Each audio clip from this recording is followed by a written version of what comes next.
हर खबर पर होगी आपकी पकड़।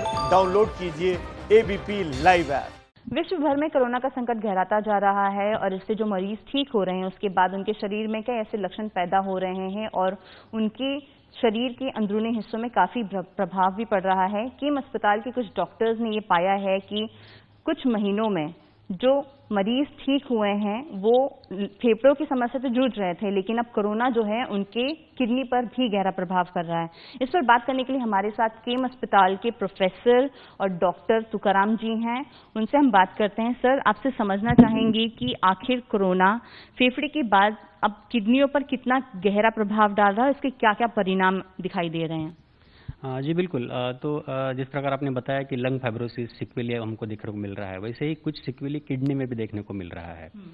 तो जनरली जब भी किडनी फेल्योर होता है पेशेंट्स का कोरोना की वजह से या कोई भी वायरल इन्फेक्शंस की वजह से, जैसे हमने पहले डेंगू में देखा है, H1N1 में भी देखा है या बाकी इन्फेक्शंस में भी देखा है, तो ये आमतौर पे रिवर्सिबल माना जाता था कि किडनी ठीक होने की गुंजाइश काफ़ी ज़्यादा थी ऐसे पेशेंट्स में। कभी कभी 3 दिन में, कभी कभी 3 हफ्तों में, लेकिन किडनी ठीक हो जाता था डायलिसिस लगने के बावजूद।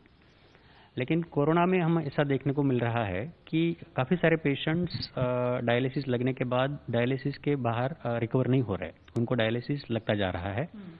तो ये हमारा भी ऑब्जर्वेशन है और इंटरनेशनली भी काफ़ी सारे पेपर्स अभी इस पे आ रहे हैं कि किडनी पे ये परमानेंट डैमेज कर रहा है।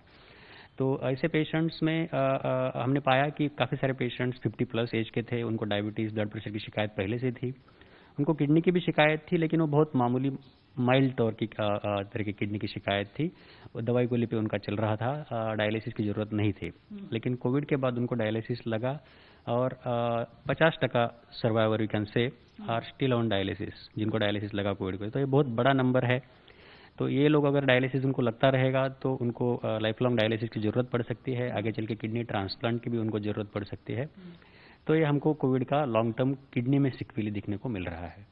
सर, किम अस्पताल जो है कोविड हॉस्पिटल भी है, यहाँ मरीज हैं, तो कितने मरीजों पर ये चीज़ अभी आप लोगों ने देखा है? क्योंकि इसकी कोई एक संख्या है कि इतने मरीजों में से इतने लोगों को किडनी पर ज़्यादा प्रभाव पड़ रहा है और उन्हें किडनी ट्रांसप्लांट की ज़रूरत पड़ रही है। तो हमारे पास ऐसे 66 मरीज़ है, 66 ऐसे मरीज़ है जिनको डायलिसिस वो सर्वाइव हुए हैं कोरोना डायलिसिस के बाद, वो अस्पताल से डिस्चार्ज हो गए, जिनको डायलिसिस लगा था कोविड की वजह से। लेकिन उनमें से 44 पेशेंट्स अभी भी फिलहाल डायलिसिस पे है।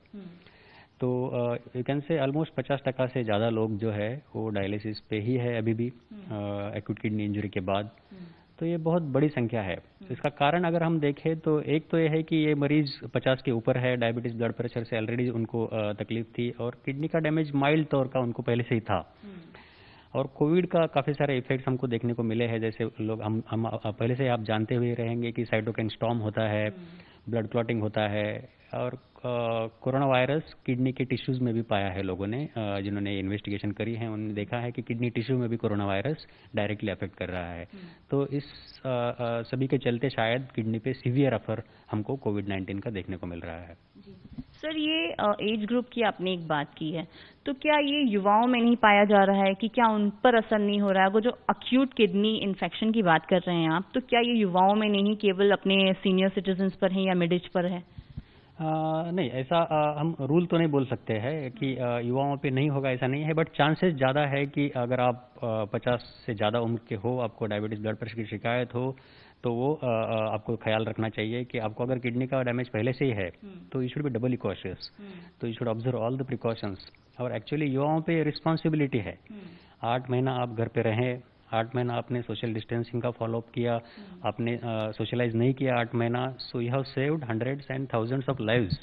सो आप घर पे अकेले खाली हाथ नहीं बैठे हैं, आपने सैकड़ों जिंदगियां बचाई है।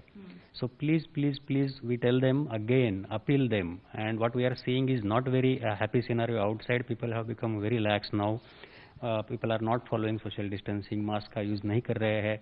तो आपके घर में बड़े हैं, बुजुर्ग है जो ज़्यादा रिस्क है, उनको डेथ का रिस्क है, उनको किडनी फेल्योर का रिस्क है, उनको लंग फाइब्रोसिस का रिस्क है। तो आपके ऊपर इसकी जिम्मेदारी है कि आप इन सभी चीज़ों का ख्याल रखें और आपके साथ आपके घर वालों को भी प्रोटेक्ट करें। जैसे कि आपकी इस रिसर्च में पाया गया है और विशेषज्ञ लगातार बताते रहे हैं कि सर्दियों में जो इसका प्रकोप है वो सबसे ज़्यादा हो जाएगा। तो क्या अब इस सर्दी के सीज़न में सबसे ज़्यादा वल्नरेबल अगर जो हम बात करें तो हमारे सीनियर्स हैं, सबसे ज़्यादा प्रभाव क्या उन्हीं पर पड़ सकता है? यस, सो ये बाकी भी फ्लू में काफ़ी देखा गया है कि आमतौर पे जो सबसे सफ़र करेंगे, मतलब जिनको हॉस्पिटलाइजेशन लगेगा, जिनको क्रिटिकल इलनेस डेवलप होगा, जिनको ऑर्गन डिस्फंक्शन डेवलप होगा, ये वही लोग हैं जिनको बाकी बीमारियां हैं, जिनका एज 50-60 के ऊपर है। तो इनमें रिस्क ज़्यादा है। इसका मतलब ये नहीं है कि युवाओं को बिल्कुल रिस्क नहीं है। हमने काफ़ी सारे युवा देखे हैं, यंग डेथ्स इंडिया में काफ़ी ज़्यादा रिपोर्टेड है। तो ऐसा नहीं है कि, बट ज़्यादातर संभावना है ये एज ग्रुप में है।